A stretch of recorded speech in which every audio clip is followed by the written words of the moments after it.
नमस्ते। फेरि एकचोटि म रविन्द्र मिश्र। अघि केही टेक्निकल प्रब्लम आएको जस्तो देखियो र मैले कुरा गर्दा गर्दै रोकिनु पर्यो। Sorry for it. सबभन्दा पहिला त बोक्याहोलिक्सलाई मलाई आज यसरी आमन्त्रण गर्नुभएकोमा धेरै धेरै धन्यवाद। I am really thankful to you. र तपाईँहरूले जे गरिराख्नु भएको छ अहिले स्पेसली लकडाउनको बेलामा धेरै अब किताबमा लेखनमा इन्ट्रेस्ट हुने मान्छेहरूको लागि द्याट्स क्वाइट इन्ट्रेस्टिङ। त्यसै कारणले त्यो एकदमै राम्रो गरिराख्नु भएको थियो र आज म पनि तपाईँहरूसँग सामेल हुन पाएँ। धेरै धेरै धन्यवाद। मलाई भनिए अनुसार सुरुमा 10-15 मिनट मैले मेरो लेखन यात्राको बारेमा केही बोल्ने र त्यसपछि अनि त्यहाँबाट यहाँहरूको क्वेसन्सहरू मैले लिने भन्ने कुरा मैले बुझेको छु। र म अझै पनि एक्ज्याक्टली स्योर छैन म लाइभमा छु कि छैन, किनभने मलाई कसैले तपाईँहरूले कमेन्ट्स लेखिदिनु भयो भने त्यो हेल्पफुल हुन्थ्यो। देखिराख्नु भएको छ मलाई?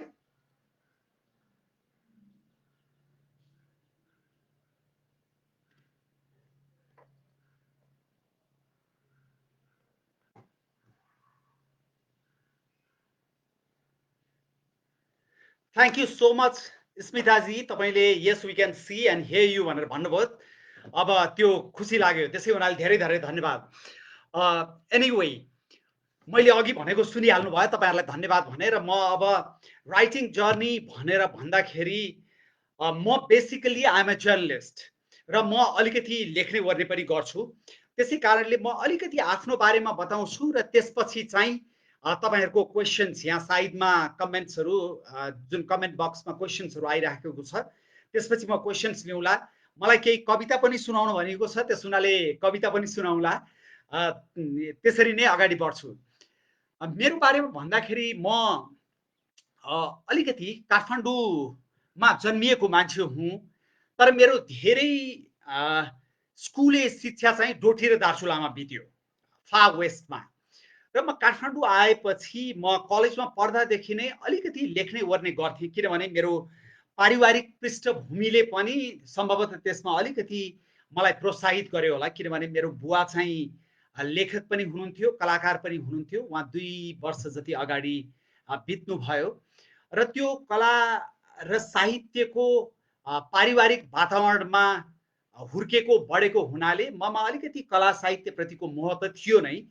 तर मैले लेख्नै थालेको चाहिँ स्कुलमा। अब अरू बच्चाहरू जस्तै अलिअलि कविता सविता लेख्न कोसिस गर्ने त्यो आफ्नो ठाउँमा छँदै थियो।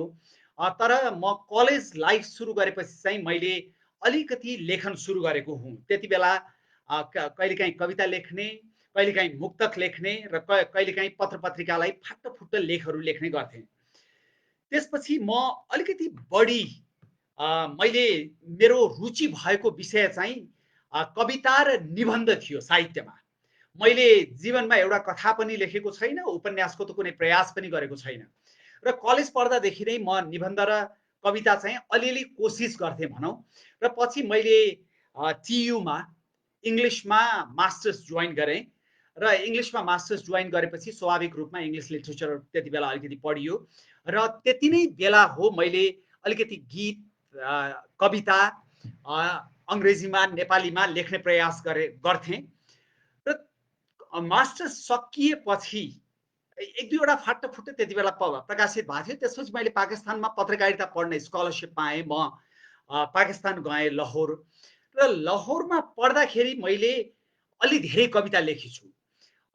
त्यसपछि लाहोरमा काम गर्दा गर्दै 2-2.5 वर्ष म त्यहाँ बसेँ। त्यहाँबाट मैले बिबिसीमा जब पाएँ र म लन्डन गएँ।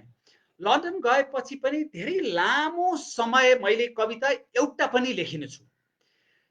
कलम्सहरू चाहिँ लेख्न थाली छु। त्यति बेला भूमध्य रेखा भनेर मैले नेपाल म्यागजिनमा मेरो कलम पब्लिस हुन्थ्यो। बेसिकल्ली पोलिटिकल कलम हो, तर मैले अहिले फर्केर हेर्दा, मेरो किताबहरूलाई फर्केर हेर्दाखेरि भूमध्य रेखामा पनि मैले कलम भए पनि त्यसमा एसेका एलिमेन्ट्सहरू, स्तम्भ भए पनि निबन्धका अवयवहरू प्रशस्त रहेछन्। त्यसै कारणले कहिलेकाहीँ मैले दोस्रो किताबमा खान पुगोस् दिन पुगोस् त्यो पनि कलमहरूकै कलेक्सन थियो। तर त्यसलाई चाहिँ मैले स्तम्भ निबन्ध सङ्ग्रह भनेर भने। र त्यति बेला कमलमणि दीक्षितले भन्नुभएको थियो, तपाईँले त यो एकदमै नामै नयाँ क्रिएट गरिदिनु भयो, कलम एसेज भनेर, स्तम्भ निबन्ध भनेर भन्नुहुन्थ्यो। किनभने मैले के डिफ्रेन्सिएट गरेँ भने कलममा चाहिँ, स्तम्भमा चाहिँ सामान्यतया एउटा प्रिन्सिपल लागू हुन्छ। त्यो चाहिँ के हो भने, त्यो पनि मैले मेरा गुरु ध्रुवहरि अधिकारी हुनुहुन्थ्यो, एकदमै राम्रो पत्रकार, उहाँ वरिष्ठ पत्रकार हो, उहाँ चाहिँ मेरो नेपाल प्रेस इन्स्टिच्युटमा गुरु पनि हुनुहुन्थ्यो। र त्यति बेला ध्रुवहरि सरले भनेको एउटा कुरा म कहिल्यै बिर्सिन्न। त्यति बेला मैले एउटा खोल भन्ने निबन्ध लेखेको थिएँ र उहाँलाई देखाएको थिएँ, र मलाई अलिकति क्युरियोसिटी भएर निबन्ध र स्तम्भमा के फरक हुन्छ भनेर भन्दाखेरि उहाँले मलाई के भन्नुभएको थियो भने, स्तम्भ भनेको चाहिँ तात्कालिक घटनामा तात्कालिक विषयबाट उठान गरेर विकसित गर्दै विश्लेषण गर्दै निष्कर्षमा पुगिएको लेखन हो। निबन्ध भनेको चाहिँ यति फराकिलो हुन्छ कि तपाईँले तत्कालिक घटनाबाट उठाउनु पर्दैन, जहाँ जसरी सुरु गरे पनि हुन्छ भनेर भन्नुभएको थियो। त्यो मेरो मनमा एकदम घट परेर बसिराखेको थियो। र भूमध्य रेखामा पनि मैले जति स्तम्भहरू लेखेँ त्यसमा प्रशस्त निबन्धका अंशहरू रहेछन् र कतिपय त निबन्धात्मक पनि रहेछन्। र पछि खान पुगोस् दिन पुगोस् भनेर मैले अलिकति फिलान्थ्रोपिक जर्नलिजम भन्छु, म परोपकारी पत्रकारिता भन्छु। परोपकारी पत्रकारितामा फोकस गरेर एकदमै पर्सनलाइज्ड किसिमका कलम्सहरू जुन लेखेँ, त्यसमा चाहिँ एसेका इलिमेन्ट्सहरू धेरै रहेछन्। त्यस कारणले गर्दाखेरि मैले सेकेन्ड कलेक्सन, मेरो कलम कलेक्सनलाई चाहिँ भित्रपट्टि भूमिकामा लेख्दाखेरि स्तम्भ निबन्ध सङ्ग्रह भनेर लेखेँ। र त्यही लेख्ने क्रममा म काठमाडौँ आइसकेपछि म लन्डनमा 14 वर्ष बसेँ, अनि लन्डनबाटै मैले यो कलमहरू पनि लेख्थेँ। काठमाडौँ आएपछि पनि खान पुगोस् दिन पुगोस्का के स्तम्भहरू मैले लेख्ने क्रम जारी राखेँ। तर लन्डनमा हुँदा फेरि मैले कवितामा मेरो इन्ट्रेस्ट बढेछ र लेख्न थालेछु। भनेको त्यो बिचको 8-10 वर्ष virtually I didn't right anything in terms of poetry रहेछ मैले अहिले। किनभने मेरो रविन्द्र मिश्रका कविता आई थिङ्क कहिले पब्लिस भयो थियो, 2015 तिर हो कि क्या हो। रविन्द्र मिश्रका कविताको 3वटा खण्ड छ, एउटा तपाईँको काठमाडौँ, एउटा लाहोर र एउटा लन्डन भनेर 3वटा खण्ड छ। र 3 ठाउँमा म बस्दाखेरि सुरुमा काठमाडौँमा लेखिएका कविता, त्यसपछि लाहोर बस्दा लेखिएका कविता र त्यसपछि लन्डन बस्दा लेखिएका कविता रहेछन्। र त्यो बिचमा एकदमै धेरै समय मैले कविता लेखिनछु। तर इन्ट्रेस्टिङली मैले हरेक कविता लेख्दा कविताको मुनि डेट लेख्थेँ, र त्यो डेट हेर्दै जाँदा मलाई इन्ट्रेस्टिङ के लाग्यो, जुन कुरा मैले मेरो भूमिकामा पनि मेन्सन गरेको छु, त्यो के लाग्यो भने मैले पछिल्लो चरणमा अथवा लन्डन बस्दाखेरि अनि काठमाडौँ फर्केर आएपछि कस्तो रहेछ भने कहिले 2 वर्ष 3 वर्ष 4 वर्षसम्म एउटा पनि कविता लेखेको छैन, कहिले एक दिनमा 2-3 वटा कविता लेखेको छ।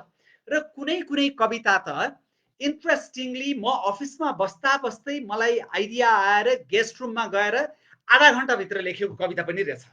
त्यसमध्येको एउटा पाप भन्ने कविता जुन धेरैले मन पनि पराइदिनु भयो, त्यो कविता चाहिँ तपाईँको त्यो कविता चाहिँ मैले अफिसमा गेस्ट रुममा बसेर आधा घन्टामा लेखेको कविता रहेछ, र त्यसरी पनि मैले लेखेको रहेछु। त्यो आफैलाई हेर्दाखेरि पनि इन्ट्रेस्टिङ लाग्यो।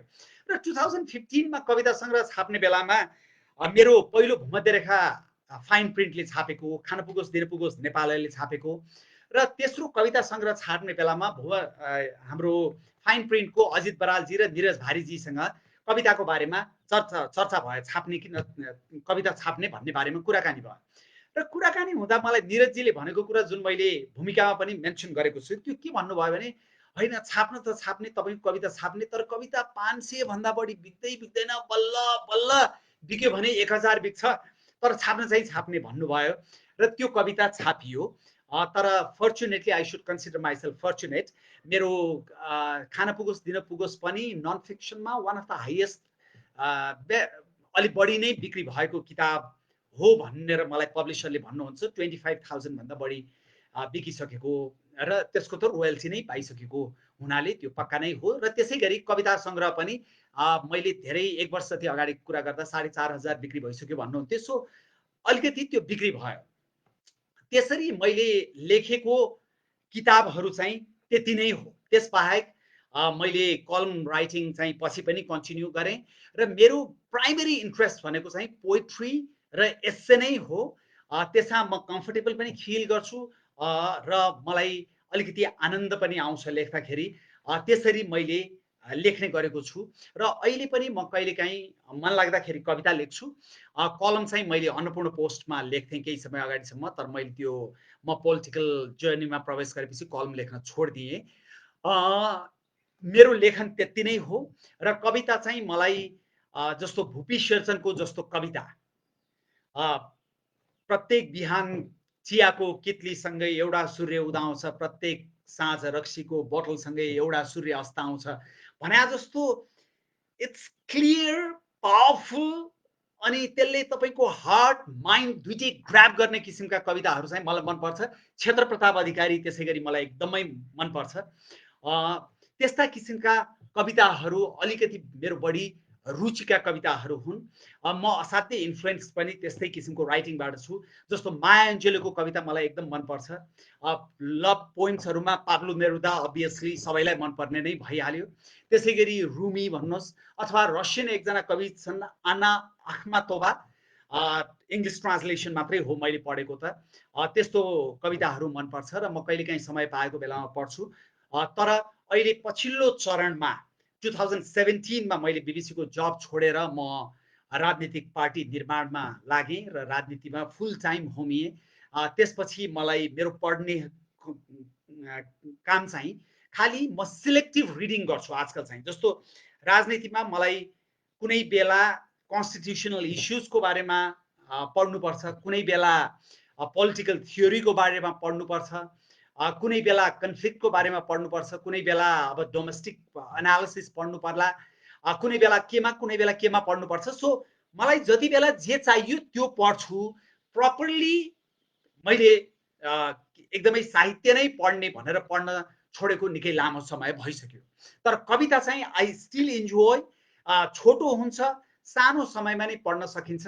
त्यस हुनाले कविता चाहिँ म त अझै पनि त्यसरी पढ्छु। आई थिङ्क 15 मिनट जस्तो भएछ मैले मेरो कुरा राख्न थालेको।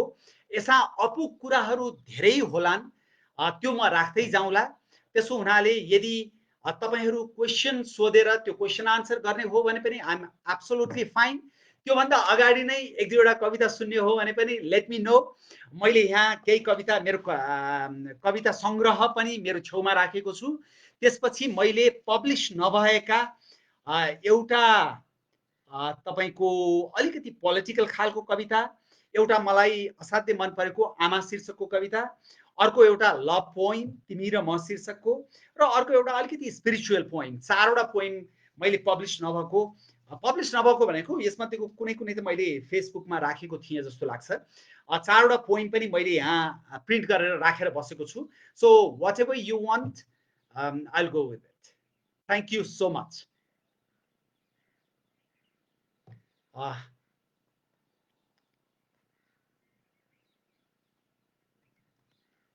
तपाईँ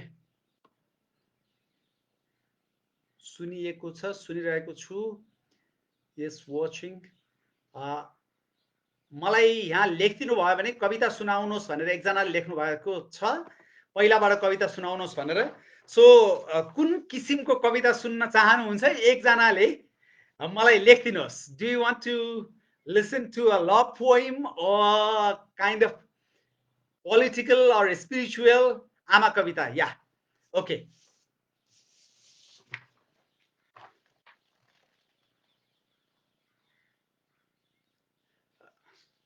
एकैछिन है।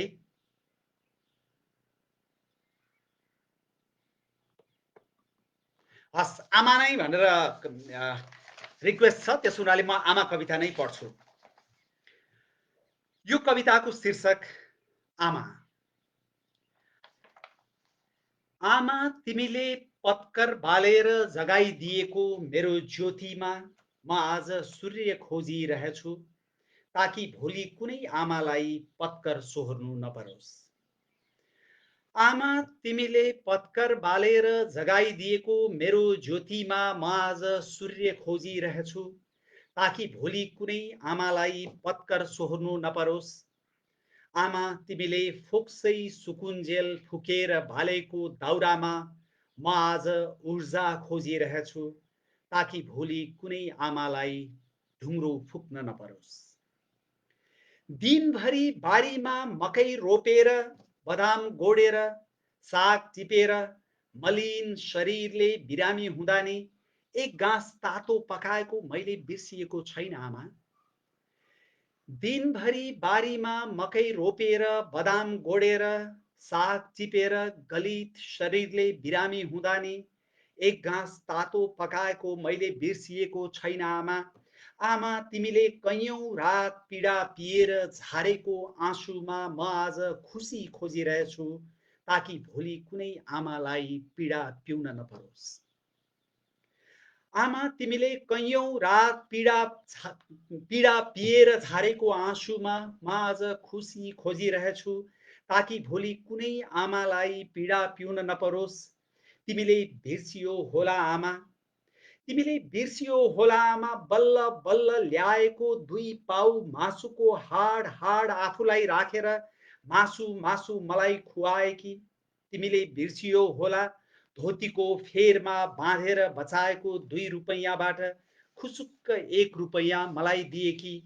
आमा तिमीले लगाएको थोत्रो धोती र चोलोमा आज म इज्जत खोजिरहेछु ताकि भोलि कुनै आमालाई लुकी हिँड्न नपरोस्। आमा हामी सबैकी आमा आशिष देऊ हामीलाई, तिमीले आफूलाई जलाएर बालेको ज्योतिमा हामी यस्तो प्रकाश खोज्न सकौं भोलि कुनै आमा अँध्यारोमा बाँच्न नपरोस्, नेपाल आमा कहिले रुन नपरोस्। Thank you. यो मेरो आमा शीर्षकको कविता। एकदम यहाँ मलाई प्रोत्साहन मिल्ने गरेर मिठो मिठो कविता, amazing sir, I love to hear it भनेर लेख्नु भएको रहेछ। एकजना टेकराज ओझाले चाहिँ के तिमी पवित्रताको खोबीजीमा छौ भन्ने कविता सुनौ भन्नुभएको रहेछ। त्यो चाहिँ मेरो किताबमा भएको कविता हो। त्योभन्दा माथि लभ एन्ड स्पिरिचुअल पोइम भनेर लेख्नु भएको रहेछ अलि माथि। म एउटा लभ पोइम नै सुनाइदिन्छु। यो चाहिँ किन पनि सुनाइदिन्छु भने यसको इन्ट्रेस्टिङ छ यो कविताको पृष्ठभूमि। सधैँ कविता कुनै घटनामा आधारित भएर लेखिँदैन। त्यो कविता लेख्नेहरू अथवा साहित्य लेख्ने सबैलाई थाहा हुन्छ। घटना नै चाहिँदैन, विभिन्न किसिमका विगतमा पढेका, देखेका, बुझेका अनि परिस्थितिहरू अनुसार भोगेका सबैको सम्मिश्रणबाट कविता जन्मिन्छ। त्यसो हुनाले कहिलेकाहीँ प्रेम कविता लेख्यो भने कसको लागि लेखेको भनेर सोध्छन् कतिले। कहिले त्यस्तो हुन सक्छ, कहिले हुँदैन। तर यो कविता चाहिँ सन्दर्भ के पर्यो भने मैले गएको संघीय सभाको निर्वाचन म लडेँ काठमाडौँ क्षेत्र नम्बर 1 बाट। अनि प्रकाशमान सिंहसँग थोरै मतले, झिनो मतले म पराजित भएँ। भएपछि मेरा साथीहरूलाई के लागेछ भने हैन, उहाँलाई त बिचरा धेरै नै चोट पर्यो होला, दुःख भयो होला, उहाँलाई भोटेचौर लिएर जाउँ अलिकति मन बहलाउनको लागि भन्ने लागेछ उहाँहरूलाई। र उहाँहरूले मलाई भोटेचौर लिएर जानुभयो र भोटेचौर नजिकै एउटा मिनी इलाम भन्ने चिया बगान रहेछ। त्यहाँ चिया बगानमा गयौँ अनि चिया बगानको बीचमा बसेर म र मेरी श्रीमती थियौँ। साथीहरूले फोटो खिचिदिए। पछाडिपट्टि हिमाल देखिएको थियो, पहाड देखिएको थियो, एकदम सफा थियो मौसम। र त्यो त्यहाँबाट फर्केर आएपछि मैले त्यो फोटो पोस्ट गर्न लागेको थिएँ फेसबुकमा। त्यो फोटो हेर्दाखेरि मलाई यो कविता आयो र मैले यो कविता लेखेँ र कविताको शीर्षक तिमी र म। पछि मैले त्यही फोटोसँग यो कविता पोस्ट गरेँ। तिमी र म धेरै टाढा हिउँको सिरकमा, तिमी र म धेरै टाढा हिउँको सिरकमा, अलि पर पहाडको पछ्यौरीमा, बगानमा बहकिएको हरियाली अनि बीच बीचमा मात्तिएर उलिएर सुस्ताएको नदीमा, कहाँ छैनौ हामी तिमी र म। तिमी र म धेरै टाढा हिउँको सिरकमा, अलि पर पहाडको पछ्यौरीमा, बगानमा बहकिएको हरियाली अनि बीच बीचमा मात्तिएर उर्लिएर सुस्ताएको नदीमा, कहाँ छैनौ हामी तिमी र म। तिमी र म क्षितिजका बान्की बान्कीमा, तिमी र म क्षितिजका बान्की बान्कीमा, फुर्किएका पँधेरी ओत र ओडारमा, झरेका चियाका पात अनि नदी छेउ पानी पानी भएर बहेको पानीमा, कहाँ छैनौ हामी तिमी र म, तिमी र म सेताम्यमा रङ्गिएको सासमा, तिमी र म सेताम्यमा रङ्गिएको सासमा, पहाडमा लजाएको परेलीमा, भुटानमा अल्झिएको तुना अनि नदीमा उग्रिएको बेगमा, कहाँ छैनौ हामी तिमी र म, तिमी र म, हेर्दा हेर्दै बन्द भएका आँखामा, मुस्कुराउँदै मन्द भएका ओठमा, हाम्रो स्पर्श आभा भावना र आवेगमा, कहाँ छैनौ हामी तिमी र म, मेरा कवितामा, अनन्ततामा, निरन्तरतामा, ब्रह्म विष्णु र महेश्वरमा, कहाँ छैनौ हामी तिमी र म। Thank you.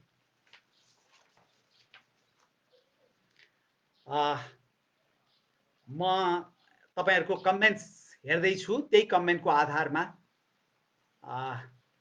म रेस्पोन्ड गर्छु।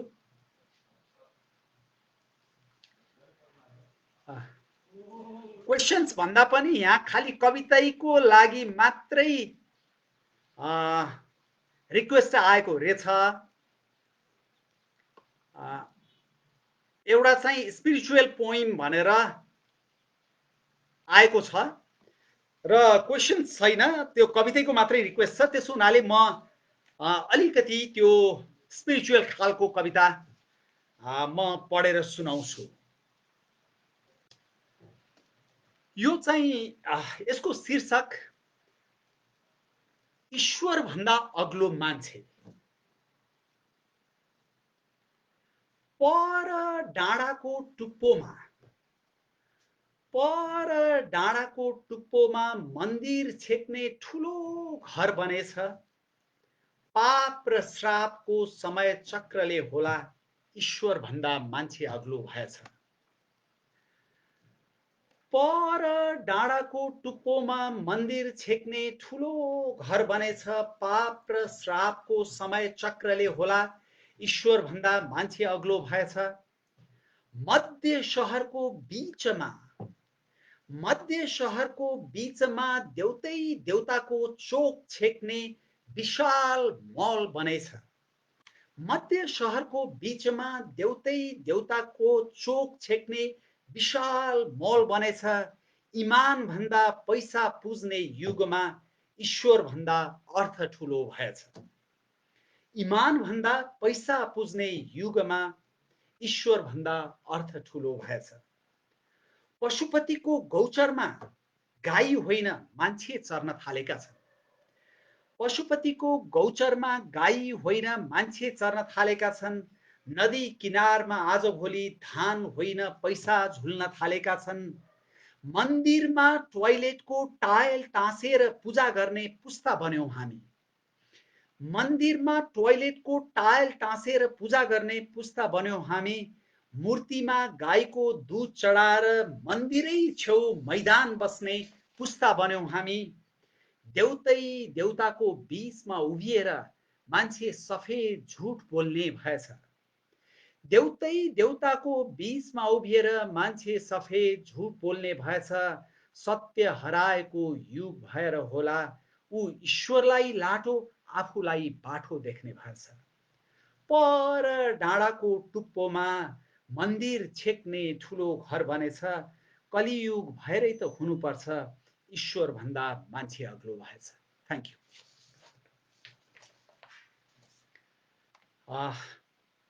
म फेरि तपाईहरुको कमेन्ट नै हेर्दैछु।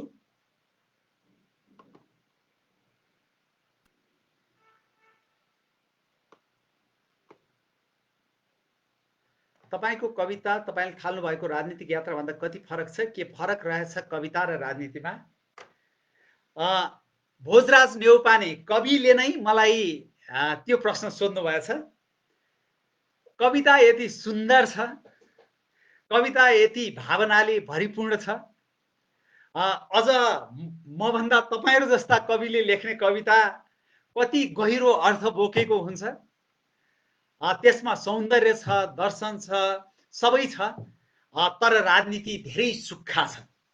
तर राजनीति, असल राजनीतिको परिणाम हामीले निकाल्न सक्ने हो भने त्यो संसारको सबै साहित्य भन्दा पनि सुन्दर हुन्छ जस्तो लाग्छ मलाई। किनभने असल राजनीतिले तपाईलाई कविता मात्रै होइन, सम्पूर्ण देशको प्रकृतिदेखि लिएर, देशको साहित्यदेखि लिएर, देशको कलादेखि लिएर, देशको विकासदेखि लिएर, देशको समृद्धिदेखि लिएर सबैलाई सुखपूर्ण र खुसीपूर्ण ढङ्गबाट अनुभूत गर्ने अवसर दिन्छ। त्यसो हुनाले असल राजनीतिको परिणाम संसारमा सबैभन्दा मानव जातिको लागि सबैभन्दा उत्कृष्ट अभिव्यक्ति हो भन्ने लाग्छ मलाई।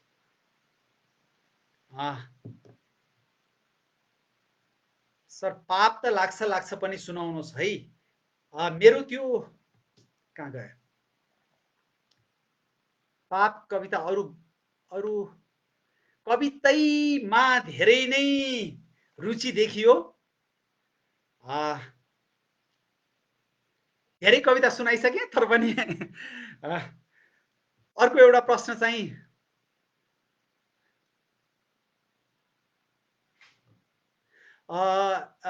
अस्मिता तिमिल सिन्हाले लेख्नु भएको छ, sometimes we just feel like thanking a person for existing, and today I just want to thank you for existing, sir. Your words are really beautiful and your works are huge respect. Oh, thank you so much. That's so generous of you. I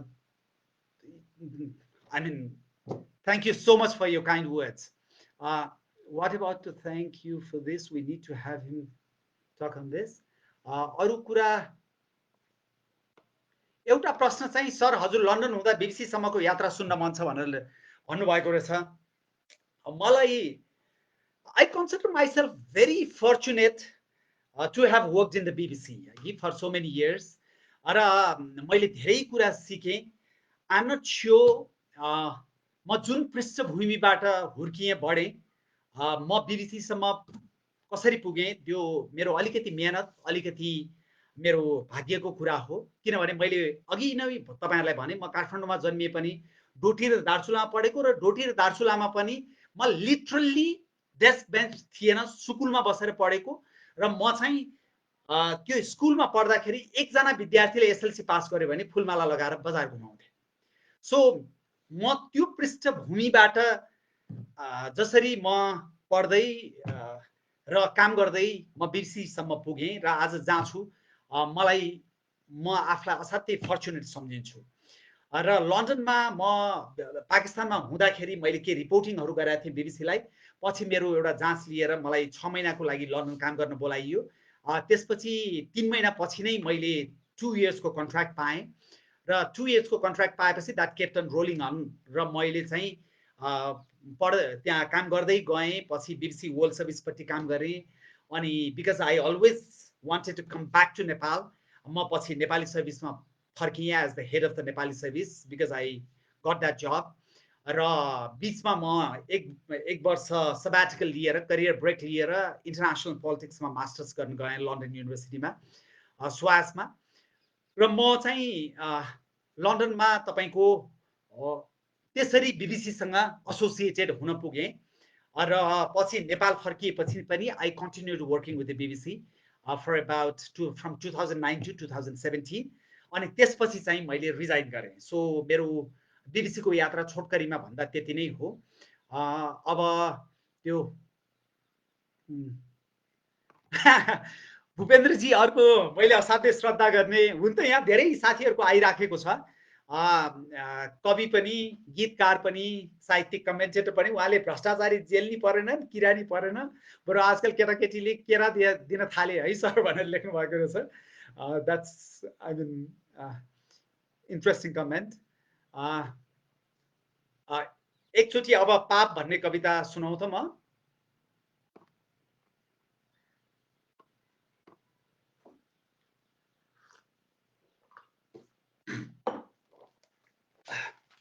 मैले यो किताबबाटै पढ्नुपर्छ।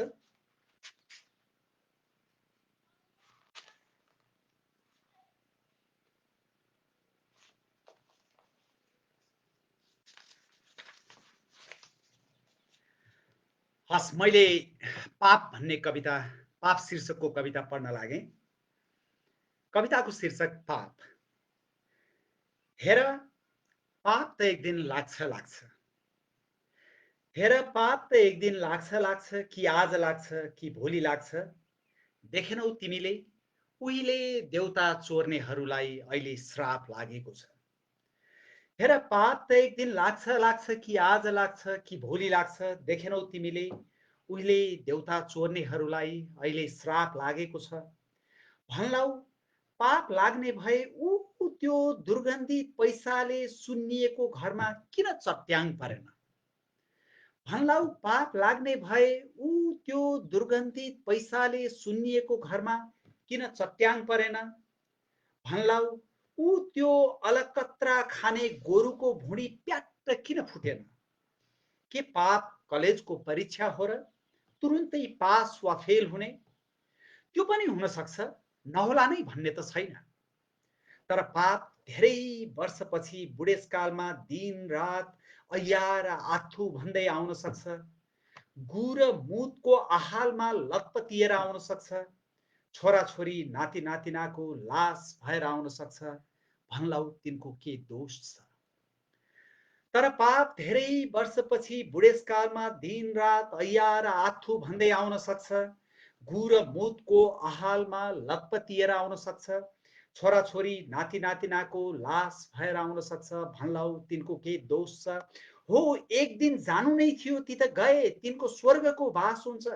तर पाप त तिमीलाई न लागेको छ, किनभने अब यो सुन्दर धरतीमा नर्कको वास चाहिँ तिम्रो हुन्छ।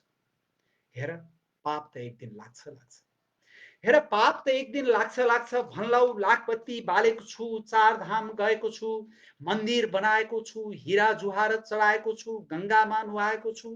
तर म तिमीलाई सोध्छु, कहिले हेरेका छौ मनको दियो कहाँ बलेको छ? कहिले सोधेका छौ विवेकको यात्रा कता हराएको छ? मन्दिर बनायो कि मसान बनायो, हिरा चढायो कि चेतना जलायो, गङ्गामा नुहायो कि फोहोर बनायो? हेर, यस्तै गर्यो भने पाप त एक दिन लाग्छ। कहिले हेरेका छौ मनको दियो कहाँ बलेको छ? कहिले सोधेका छौ विवेकको यात्रा कता हराएको छ? मन्दिर बनायो कि मसान बनायो, हिरा चढायो कि चेतना जलायो, गङ्गामा नुहायो कि फोहोर बनायो? हेर, यस्तै गर्यो भने पाप त एक दिन लाग्छ। जाऊ एकचोटि विवेकको बत्ती बाल, जाऊ एकचोटि मन्दिरमा माफी माग, जाऊ एकचोटि गङ्गामा मुटु पखाल। ढिलो भएको छैन, सूर्य अस्ताएको छैन। मानव भएर आयो, मानव भएर जाऊ, नत्र पाप त एक दिन लाग्छ। Thank you. अब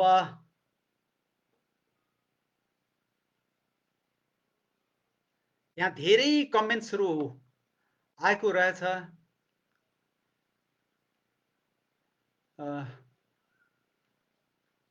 अब अलिकति राजनीतिक क्वेसन्सहरू पनि आएको छ, त्यसको म जवाफ आज प्योरली यो साहित्यिक इन्टरेक्सन हुनाले मलाई त्यति राजनीतिमा प्रवेश गर्ने रहर छैन, अन्यथा नसम्झिदिनु होला।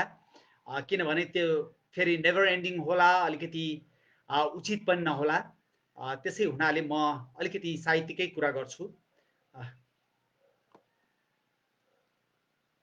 एकजनाले how do you understand religion भनेर सोध्नु भएको रहेछ। मेरो लागि धर्म भनेको सत्कर्म हो। एकदम छोटकरीमा राख्दा मेरो लागि धर्म भनेको सत्कर्म हो। त्यसै हुनाले सत्कर्म गर्ने हो भने मन्दिरै जानु पर्दैन, मस्जिदै जानु पर्दैन, चर्चमै जानु पर्दैन। हाम्रो मन सफा भयो भने, राम्रो काम गर्यौँ भने, I think God will know it. ईश्वर त्यही नै हुन्छ जस्तो लाग्छ मलाई।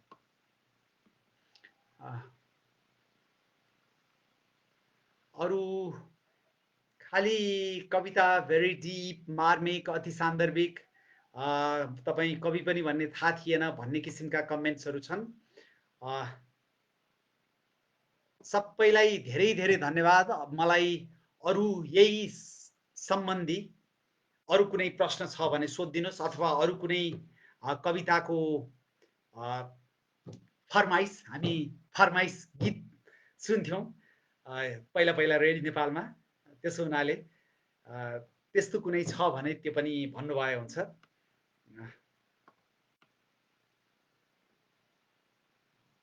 र तपाईहरुको कति लामो हुन्छ अघि मलाई आयोजकहरूले भन्दाखेरि within half an hour and 1 आवरको सेसन हुन्छ भन्नुभएको थियो। इट्स बिन अराउन्ड 40 मिनट्स, केही मिनट्स चाहिँ त्यो टेक्निकल हिचेजमा गयो। त्यसो हुनाले समय भएपछि मलाई जानकारी दिनुहोला अनि म डिस्कनेक्ट गर्छु। अहिलेलाई तपाईहरुकै क्वेशन्स अथवा कमेन्ट्स पर्खेर बसेको छु म। अघि एकजनाले राजनीतिमा साहित्य कुन चाहिँ राम्रो, साहित्यमा राजनीति कि राजनीतिमा साहित्य कुन चाहिँ राम्रो र उपलब्धिमूलक हुन्छ?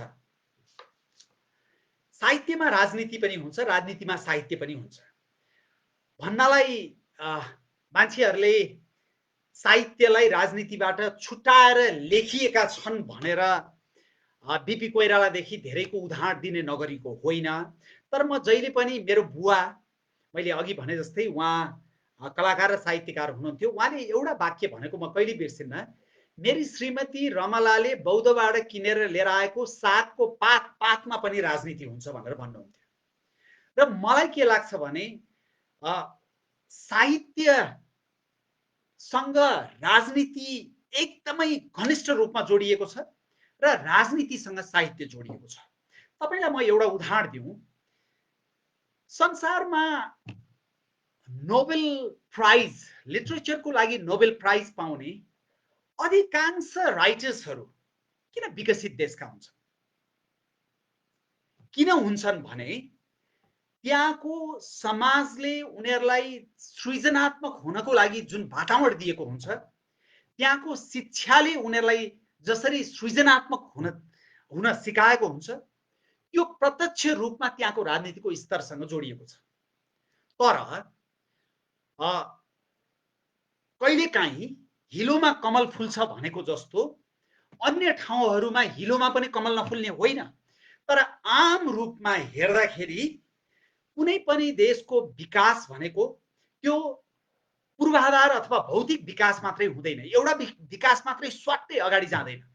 तपाईले अमेरिकाको विकास, बेलायतको विकास अथवा युरोपका अरू देशका विकासको कुरा गर्नुभयो भने त्यहाँको भौतिक विकास, त्यहाँको बौद्धिक विकास, त्यहाँको साहित्यिक विकास, त्यहाँको कलाको विकास, त्यहाँको संगीतको विकास सबै लगभग समान गतिमा र समान स्तरमा अगाडि बढेको हुन्छ।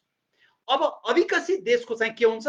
राजनीतिको स्तर, साहित्यको स्तर, तपाईको कलाको स्तर, संगीतको स्तर, यहाँको बौद्धिकताको स्तर त्यो देशको समग्र स्तरसँग मिल्दोजुल्दो हुन्छ। त्यसै कारणले अपवाद बाहेक, यो अपवाद भन्ने चाहिँ नबिर्सौँ, अपवाद बाहेक आम रूपमा देशको स्तरसँग हाम्रो कला, साहित्य, संगीत सबैको स्तर जोडिएको हुन्छ। त्यसै कारणले राजनीतिसँग साहित्य जोडिएको हुँदैन भनेर म भन्दैन। राजनीति राम्रो भयो भने त्यो देश सुसंस्कृत हुन्छ, त्यो देश विकसित हुन्छ, त्यो देशको बौद्धिक दायरा फराकिलो हुन्छ, बुझाइ फराकिलो हुन्छ। ती सबै भित्र त्यहाँभित्र फुल्ने साहित्य, कला, संगीत पनि उच्च स्तरको हुन्छ, जसरी पश्चिमका धेरै देशहरूको छन्। यो चाहिँ त्यसै कारणले गर्दा यो दुईटा रिलेटेडै जस्तो लाग्छ मलाई। मनोज चौधरीको नाममा लेखाको अनुभव सुनाउनु न भनेर एकजनाले सोध्नु भएको रहेछ। मैले बीचको एउटा खण्डमा मनोज चौधरीको नाममा मैले स्तम्भ लेख्नु पर्यो। त्यो के थियो भने बीबीसीमा काम गर्दाखेरि मैले मेरा सिनियर्सहरूसँग, मेरा बसेसहरूसँग मैले कलम लेख्ने विषयमा अनुमति लिएर नै लेख्थेँ। अनि एउटा समय यस्तो पर्यो जहाँ त्यही बीबीसी भित्र पनि धेरै विवादहरू भइराखेको थियो। त्यहाँ एउटा केही सानो केस पनि भएको थियो र त्यो बेलामा लेख्नु पर्दाखेरि अनि मैले कुरा गरेँ, लेख्दाखेरि अलिकति पेन नेममा अरू कुनै नाममा लेख्दाखेरि केही फरक पर्दैन भन्ने किसिमको हाम्रो छलफल भयो। छलफल भएपछि अनि मैले तपाईको मनोज चौधरीको नाममा लेखेँ। तर पछि मैले त्यो खुलाएँ। समय भएपछि म बीबीसीमै काम गर्दा नै मैले मेरो बसको अनुमति नै लिएर खुलाएँ। मनोज चौधरी भनेको म रविन्द्र मिश्र हुँ भनेर खुलाएर त्यही अनुसार त्यो पुस्तकमा पनि छापियो। त्यसपछि अब अरू के छ, मिठो लागिरहेको छ, समय साह्रै धेरै पर्न नपर्ला, समयको धेरै ख्याल गर्नु नपर्ला। Thank you. मृत्यु पश्चात कविता सुन्न पाए हुन्थ्यो र त्यो कविता लेख्नुको परिवेश पनि सुनाइदिनु भयो, अझ आभारी हुने थिएँ भनेर लेख्नु भएको छ। मृत्यु पश्चात कविता चाहिँ मेरो यो पुस्तकमै भएको कविता हो।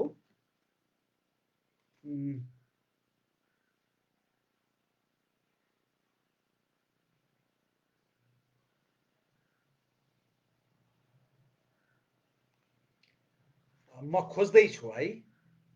मृत्यु र मृत्यु पश्चात भन्ने दुईटा कविता सँगसँगै नै रहेछ, पेज नम्बर 59 र 60 मा। मृत्यु पश्चात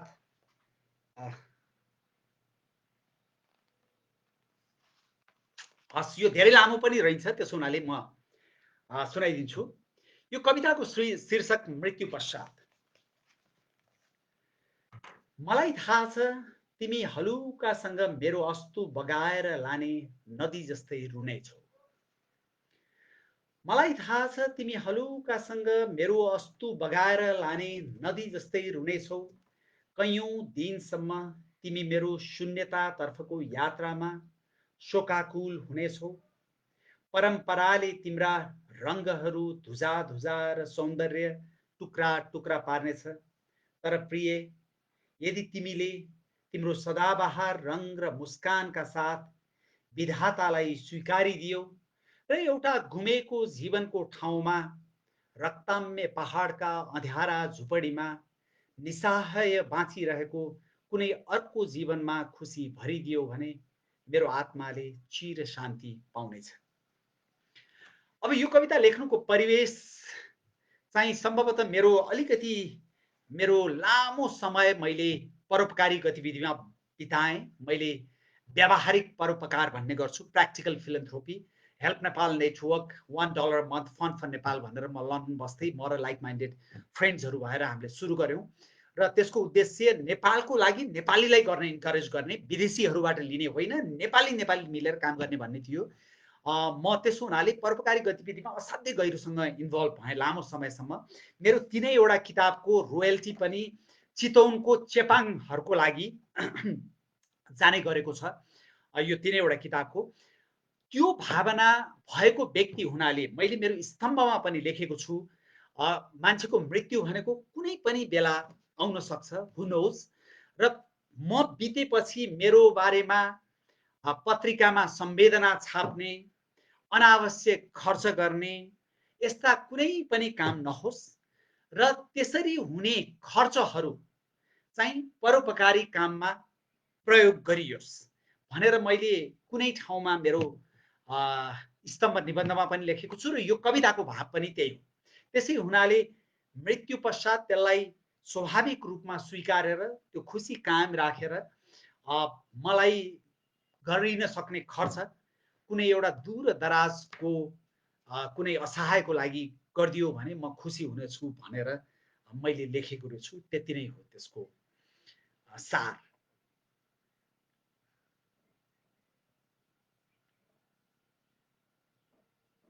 अरू यहाँ प्रश्नहरू अब धेरै छन्।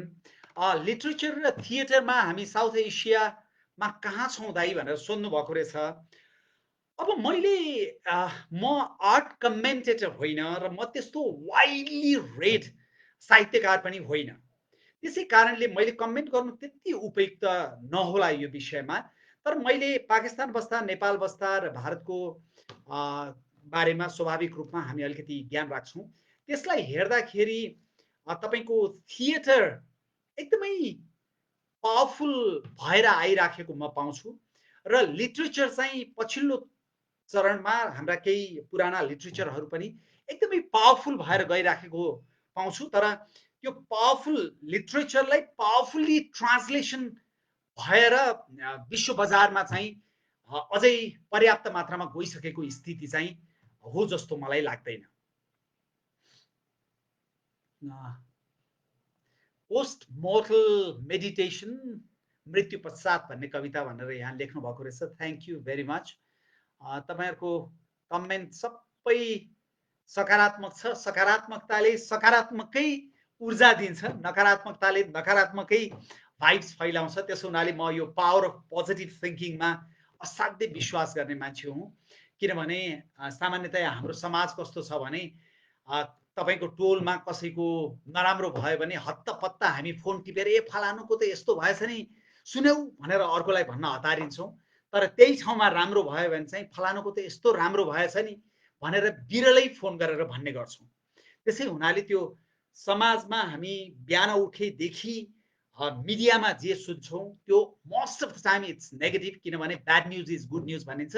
त्यसै हुनाले रेडियो टेलिभिजन तपाईँको पत्र पत्रिका हामी बिहानदेखि नकारात्मक समाचार पढ्छौँ।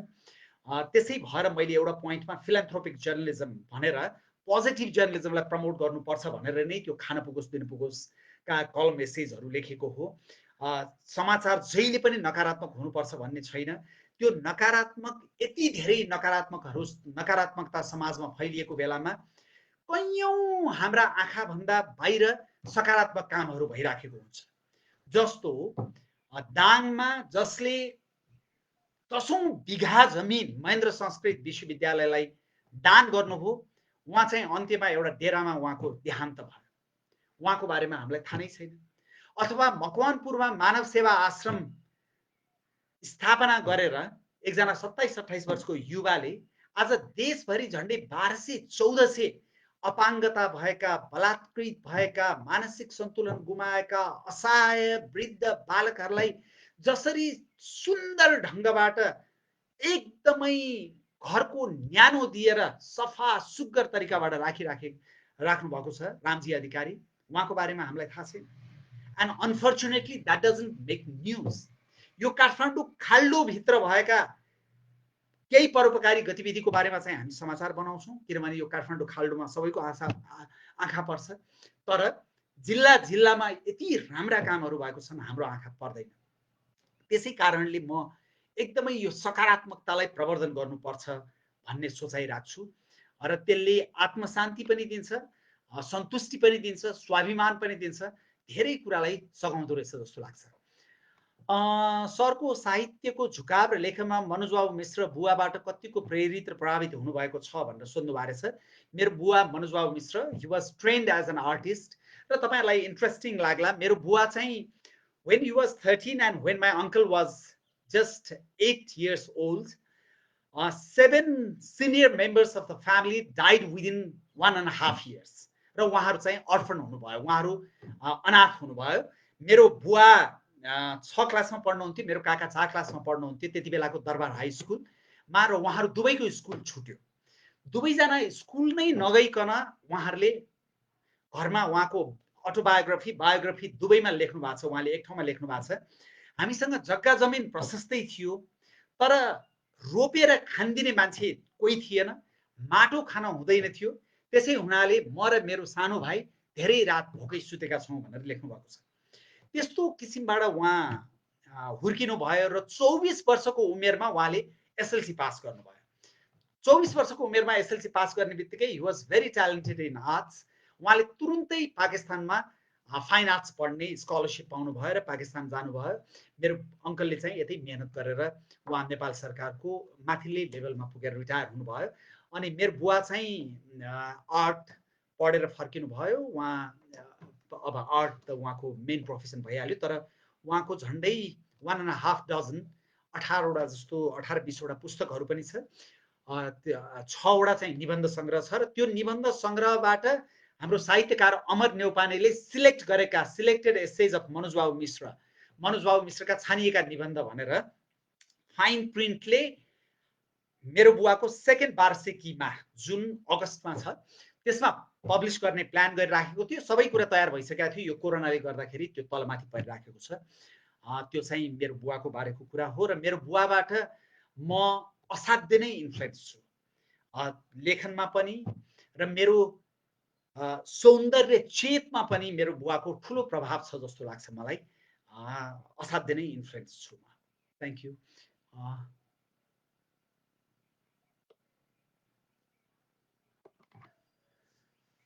त्यसपछि what are your favourite books author भनेर सोध्नु भएको छ। अब मैले अहिले रिसेन्टली पोलिटिकल बुक्सहरू पढ्छु, जस्तो मैले अहिले हालसालै पढिराखेको भनेको जोसेफ स्टिग्लेसको यो पिपल्स पावर एन्ड पोलिटिक्स भन्ने किताब मेही टेबलमै छ, त्यो पढिराखेको छु। र मलाई त्यो किसिमको किताबमा इन्ट्रेस्ट छ। तर मैले भने मलाई पोएट्री मेरो अलिकति प्यासनको विषय हो। माया एन्जेलु, रुमी, आमा आख्मा तोबा, यो पाब्लो नेरुदा, यी सबै कविहरू मलाई मनपर्छ। नेपालमा कविहरूको कुरा गर्दाखेरि देवकोटादेखि, भूपी शेरचनदेखि, क्षेत्रप्रताप अधिकारीदेखि अरू धेरै अहिलेका धेरै कविहरू हुनुहुन्छ जो मलाई निकै मनपर्छ, उहाँहरू पनि हुनुहुन्छ। यो बत्ती पनि कम हुँदै गयो जस्तो छ, लाइट कम हुँदै गयो जस्तो छ, बाहिरको अँध्यारो छ। त्यसो हुनाले अब बिस्तारै रोक्नुपर्छ कि जस्तो लाग्यो। It's almost an hour. खरो पत्रकारितामा खरो परोपकार त भइहाल्नुभयो, साहित्यमा पनि तपाईँ सफल मान्छु। थप थ्याङ्क यू सो मच। एकदमै मलाई इन्करेजिङ कमेन्ट्सहरू यहाँ धेरै आएको छ। I am so grateful to you. र मलाई लाग्छ अब यो लाइटको कारणले पनि यो चाहिँ अब 1 घन्टा हुन पनि लागेको हुनाले रोक्नुपर्छ होला। I am really grateful to Bookaholics once more. अनि त्यसपछि तपाईँहरू सबै जसले बस्नुभयो, सुन्नुभयो, कमेन्ट गरिदिनु भयो, मेरो कविता मन पराइदिनु भयो, मलाई प्रेरित गरिदिनु भयो, तपाईँहरूप्रति म अत्यन्तै आभारी छु। तपाईँहरूको यो जुन सेसन्सहरू तपाईँहरूले गरिराख्नु भएको छ, आई थिङ्क त्यो अझ फैलिँदै फुल्दै जाओस् र तपाईँहरूले जे चाहनु भएको छ त्यसमा तपाईँहरूलाई सफलता मिलोस्। तपाईँहरू सबैलाई जीवनभर सुखले खान पुगोस्, खुसीले दिन पुगोस्। धेरै धेरै धन्यवाद। Thank you. मैले अब यो लाइभ भिडियोलाई रोकेँ। Thank you so much.